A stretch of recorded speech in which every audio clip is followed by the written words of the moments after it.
So what about the world leaders? What about the world leaders rushing in as well? This is what they have guaranteed. The Democrats have kind of banked on the idea that this kind of huge swamp, this huge momentum will just suppress any dissent. Donald Trump has also pointed out that observers were not allowed into the counting rooms. He's tweeted that I won the election, got 71 million legal votes. Bad things happened which our observers were not allowed to see and that have never happened before. And I think, Rita and James, that's the key point. Millions of mail-in ballots were sent to people who never asked for them. This could be one of the great scandals in the history of American democracy. But even our world leaders, even here, look at no Boris Johnson, Scott Morrison, no hesitancy. Let's all rush in. As you say, James, we take our legal rulings from CNN now. Well, it doesn't really matter what CNN or even world leaders say. We need the states to certify the vote, and they've got till December 23 to do that, so they've got some time, because if there's going to be court challenges, if there's going to be recounts, and if the margin is less than 1%, as it has been in several key swing states, then they have a recount. So all of that takes time. People have to be patient, but as it stands now, you would think that certainly Joe Biden is in the box seat. Donald Trump's chances of prevailing are very, very, very small. They are very small, but, I just want to make this point.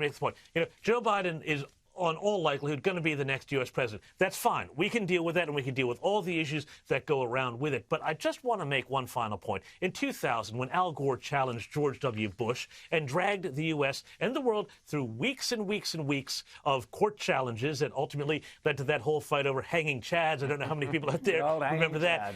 That wasn't considered... That wasn't considered, Rowan, an affront to democracy. It wasn't considered an affront to use the courts that way. When Stacey Abrams, wouldn't concede the governorship of Georgia, again, the same thing. And Hillary Clinton, still today, has not really conceded the 2016 election. And in fact, everybody is still so broken about it. Absolutely, and I'll be mentioning that later on. I've also just, Rita, quickly, I've got Scott Morrison's statement, which is saying, we also look forward, he's congratulated President-elect Biden, we also look forward to working with President-elect Biden and his administration to continue to fight the COVID-19 global pandemic, fair enough, and recession. Maybe we shouldn't have spent all our money. Anyway, to develop a vaccine, he goes on, drive a global economic recovery, and develop, here's the bit which I went, hang on, develop new technologies to reduce global emissions as we practically confront the challenge of climate change. And he goes on to welcome the president. Does that mean he's going to go for nuclear? Well, very good. That would be a great option.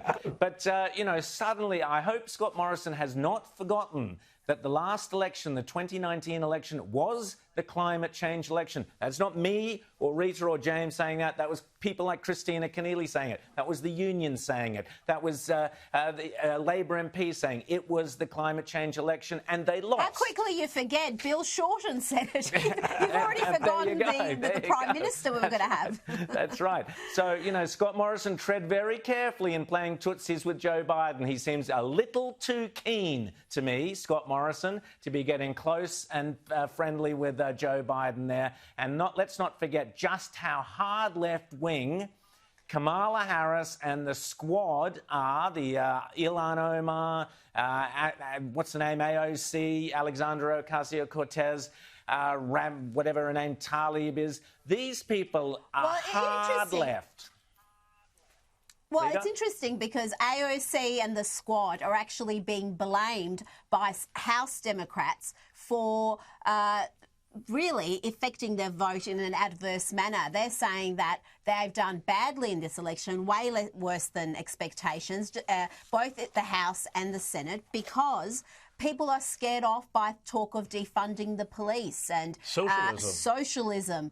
They don't want to hear anything about that, or the Green New Deal and ending fracking. So there's a little already an internal war happening between the Democrats, between the hard left, which Kamala is a part of, and the more moderate factions, which Joe Biden is a part of. So it's starting out, and it's, I think, going to be glorious fun for those of us observing from afar.